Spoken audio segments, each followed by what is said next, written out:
Hello and welcome to the White Collar Fitness Radio, the ultimate podcast for professionals striving to achieve optimal performance in today's fast-paced age. I'm your host, Bruno Dalladoni, online body transformation specialist and founder of the Health Coach Fitness.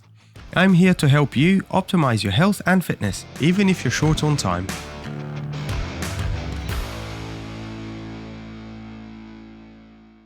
Today, we're discussing staying on track while you're on holiday. How to stay on track while you are on holiday. This is a question that gets asked quite often, and it's actually a conversation I had with one of my clients, Alex. Shout out to you about staying on track while on holiday. It's one of those things, I think so many people, let me backtrack a little bit. Often, if in the past you've had a all or nothing mentality, it's all diet, balls to the wall, go as hard as you can diet, train like a maniac, and then it's holiday, turn that off, eat as much as you can, do no things, get as drunk as you possibly can at 5 o'clock in the morning. Well, it doesn't really work. It becomes very unsustainable because two things. One, you're never really getting where you want to go because there's always the next holiday, there's always the next event, there's always the next thing that stops you from going anywhere. That's number one. Number two, realizing that most people, by and large, shouldn't really operate at 100% on their day-to-day basis. And what I mean by that, I'm sure I've said this before in the podcast, but what I mean by that is this. There are certain things, certain goals you have where you have to pull that pin and go 100%, right? Now that can, obviously, you can extrapolate the concept to any area of your life. If you're looking for a promotion at work, or if you've got some really difficult, really hard project on the go that you have to, I suppose, commit 100%, it means you might be pulling late, sort of late hours at the office. You might be having to get into the office early. You might be having to work at home, all of that stuff. But that's for a project. That's for a deadline. That's not how you operate every single day of your working year. And if we bring that back, then that's not how you should attempt to operate, or at least view your fitness routine, because it's unsustainable.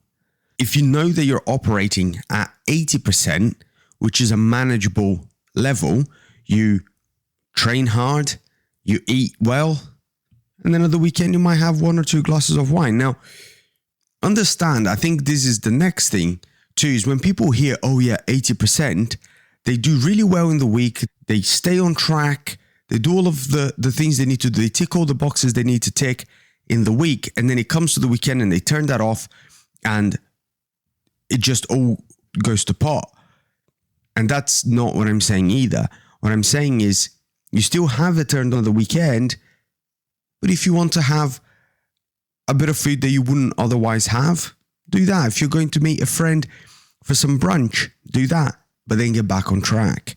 If the whole idea is that this is a lifestyle, and the lifestyle you're looking for is fit, healthy, able to do things, able to perform, alert, no brain fog, all of those things, then that lifestyle is in fact different from yo-yo, where you go balls to the wall as hard as you can, and then you completely pie it off and you do nothing and you just chill by the pool. And then you come back from holiday and you go 100%, and then the next holiday comes along or the next event comes along and you just turn that off.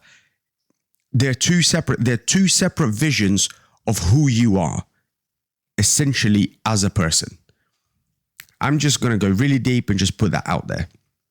Once you have that settled in your mind, and go back, re-listen to that, because I think that's a concept that so many people miss, right? How you operate in the world matters. And if your current operating system is on or off, as opposed to shades of grey, it becomes very difficult for you to sustain anything long term.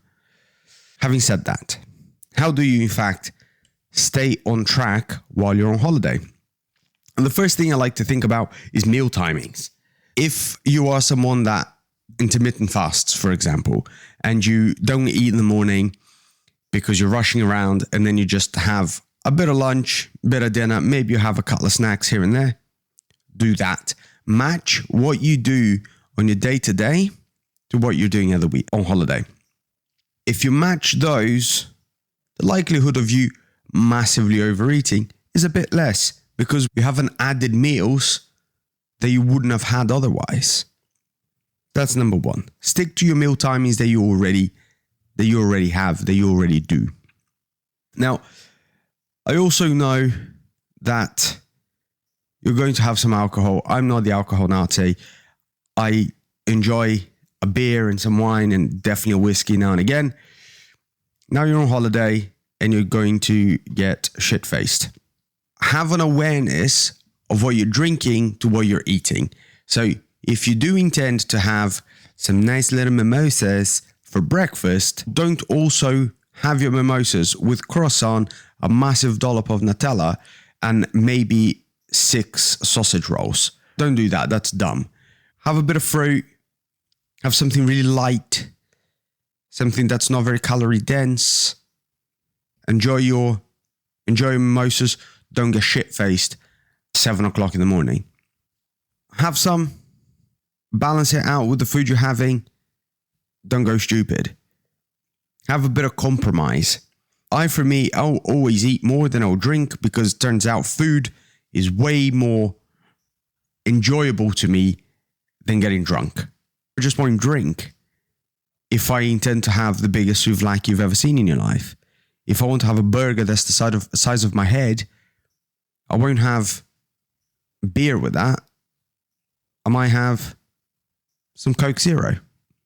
And understand as well, guys, like I say, have a bit of compromise. Also understand the idea that if the idea is to truly de-stress, that's a bit of an interplay between a multiple of things. So it's not it's not as straightforward as I've got my feet up by the pool, I'm now going to get as drunk as humanly possible, and that's really relaxing.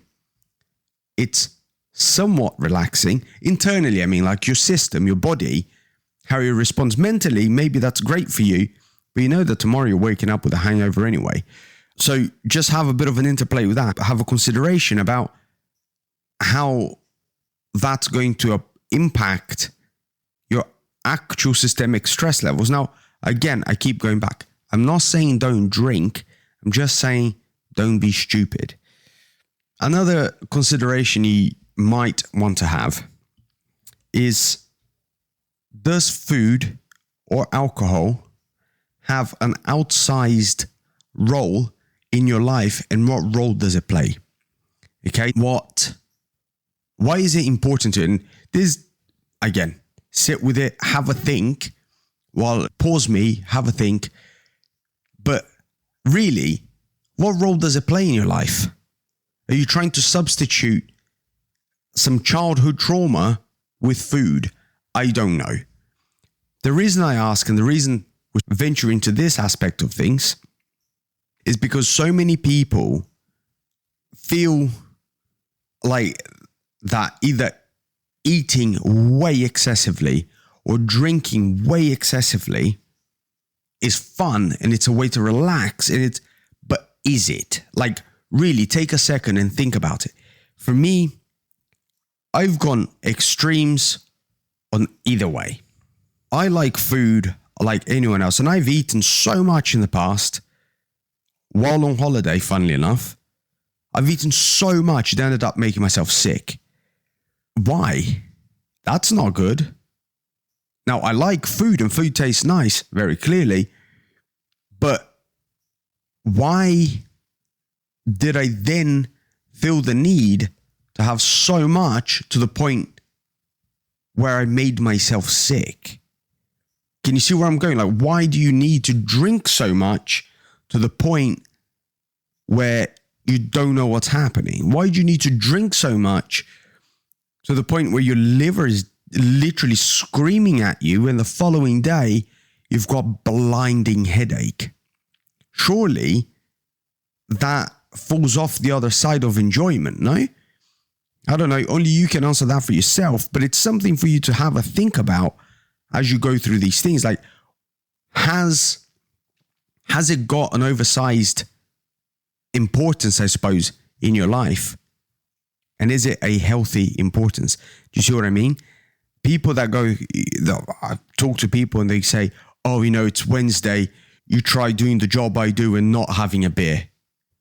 Try not having a beer, quite literally. This is not meant, guys, as judgment or anything like that, but it's just to highlight the fact that our preconceived notions of what life should be like, they're just how we perceive them through the lens we have. Different people have different lenses that they see the world through. And you emphasizing food or drink, it's just the current lens you're looking at things through. Hopefully that makes some grammatical sense. I don't know.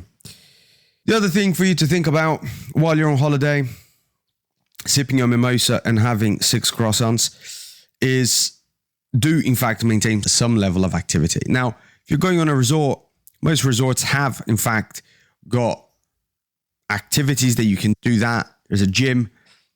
20 minutes in the gym before you vegetate by the pool is not the worst thing you're going to do. I know it sounds dull and boring, and shut up, Bruno. I don't want to go to the gym while I'm on holiday. And listen, I hear you.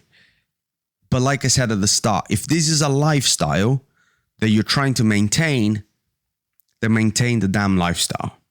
Because otherwise, it becomes very difficult for your brain to switch.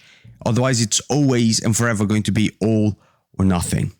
Really, I've gone off on a couple of tangents here, and there's just a load of food for thought in the middle there. But the two main things I want you guys to think about is meal timings. Try to stick to the same time as you have when you're not on holiday to when you are on holiday.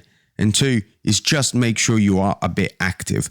Do some walks, even if it is just around the resort. If you're going on holiday, one would assume it's sunny. So if you can, swim, go for walks, I don't know, shoot some arrows, do some archery, whatever. I don't care. Just stay active. Cool. Hopefully you guys hear this and find it mildly interesting. And if not, listen to it again because you probably missed something. Anyway, rate me 5 stars and I'll catch you guys next time.